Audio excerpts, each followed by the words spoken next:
Nearly half of Americans are now worried about their savings, more worried now than they were a year ago, according to a new poll by Bankrate.com about consumers' financial security, or these days, insecurity. Yeah, that's really what it is. CBS News business and economics correspondent Rebecca Jarvis is here to tell us why Americans are so worried, perhaps some things it can do to make them feel more secure. So you're going to walk us through this poll a little bit.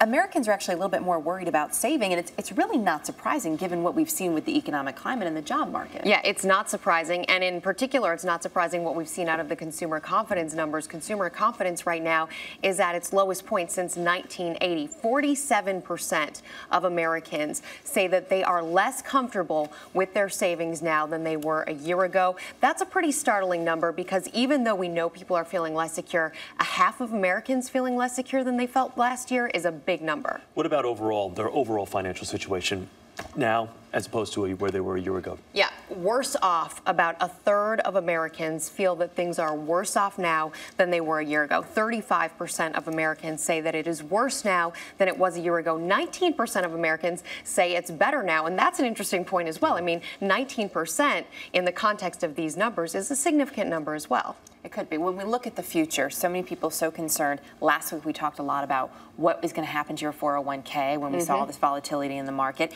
How is retirement saving?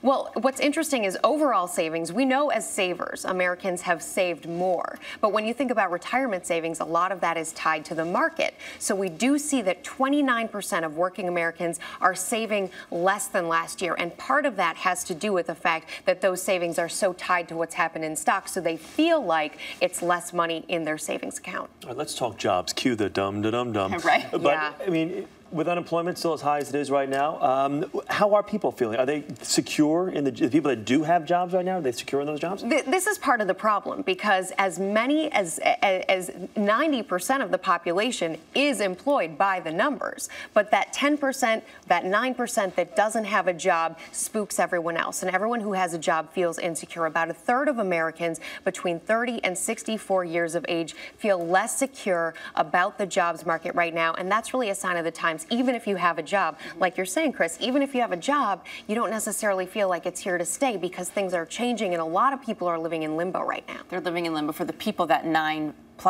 of the population who does not have a job.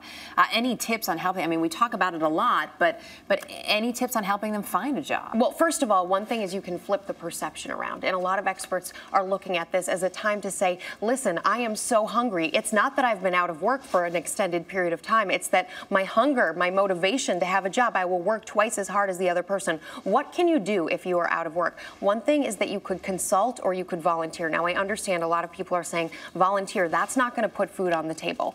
But ultimately, keeping up the momentum, keeping yourself busy will enable you to get that opportunity in the future. And also explain the gap. Don't try and move around it. Explain it. Explain that your company, or for whatever reason your company may have downsized, and you are a wonderful employee. You have great resources and great references to bring to the table.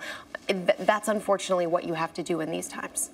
Right. CBS's Rebecca Jarvis. Thanks, Rebecca. Good to see you.